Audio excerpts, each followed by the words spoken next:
మాది భాస్కర్ గడ్డ double bedroom బాధితులం మేము. గత ప్రభుత్వం మాకు ఈ డబుల్ బెడ్రూమ్ కేటాయించింది. ఇల్లందు క్లబ్లో వాటర్ నెంబర్ బ్లాక్ నెంబర్ కేటాయించింది. ఆ తర్వాత ఎలక్షన్ కోడ్ రావడం వల్ల ఇది జాప్యం జరిగింది.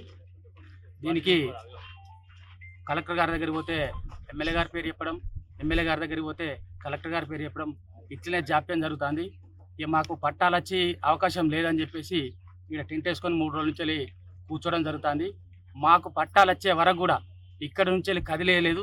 ప్రభుత్వం మారింది, ఎమ్మెల్యే మారిండు, అయినా మాకు ఎలాంటి ప్రయోజనాలు పొందలేకపోతాం. దయచేసి చెప్తాను, ఇక్కడ ఉన్న అంత లేబర్ జీవితాలు, మాకు ఇల్లు కిరాయి కూడా కట్టుకోలేనటువంటి పరిస్థితిలో ఉన్నాం. ఎందుకంటే మా ఇళ్ళలో ఎవరైనా చనిపోయినా కానీ వారిని ఇంటి ముంగడ కూడా ఓనర్లు వేయించుకోలేకపోతారు.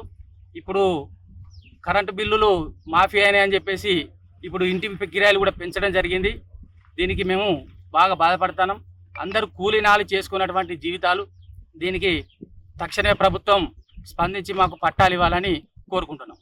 ఎమ్మెల్యేకు కలెక్టర్ సార్కు నమస్కరించి దయచేసి దండం పెడతామండి. మాకు మా ఆయన మూగైన కాలు లేదు, వికలాంగులు చాలా మంది ఉన్నారు, భర్త లేని వాళ్ళకు ఉన్నారు.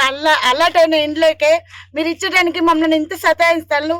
ఇంటింటి తిరగలేక మేము కిరాయి కట్టుకోలేక, కరెంటు బిల్లు కట్టలేక మేము ఎంత బాధపడతామో అన్నది మాకెరక.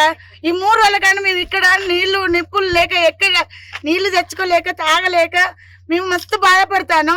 మా బాధ ఎవ్వరు అర్థం చేసుకుంటలేరు. మా దగ్గరికి వచ్చిన వాళ్ళు లేరు, మా దగ్గరికి వచ్చి చూసిన వాళ్ళు లేరు. మరి వీళ్ళు ఏంది ఇంత బాధపడుకుంటా ఎందుకుంటారని అంటే ఎలక్షన్లు ఉన్నప్పుడు మేము గుర్తుకొస్తాం, తర్వాత మేము గుర్తుకు రావు సార్. దయచేసి మా పట్టాలు మాకు ఇవ్వండి. మేము మా పట్టాలు ఇచ్చినాక మీకు రుణమాడి ఉంటాం. మాకు ఎంతో సంతోషం అనిపిస్తుంది. ఇల్లు లేని వాళ్ళకు ఖచ్చితంగా ఇవ్వండి సార్, మీకు దండాలు.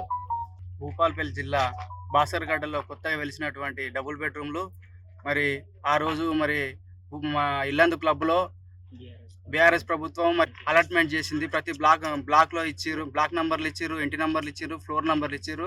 మరి ప్రభుత్వం మారిన తర్వాత మరి గండ్ర సత్యనారాయణ గారు మాకు ఎటువంటి న్యాయం చేయలేదు. ఇప్పటి వరకు కనీసం మేము 3 రోజులు అవుతుంది ఇక్కడికి వచ్చి, మాకు స్పందన లేదు. దయచేసి ఎమ్మెల్యే గారు, కలెక్టర్ గారు మాకు మా మీద ప్రేమ చూపించి ఇక్కడికి వచ్చి మాకు న్యాయం చేయమని చెప్పి పట్టాలు ఇప్పిమని నేను కోరుచున్నాను. అసలైన తొలి వెలుగు. ఫాలో వాట్సాప్ @తొలి వెలుగు official.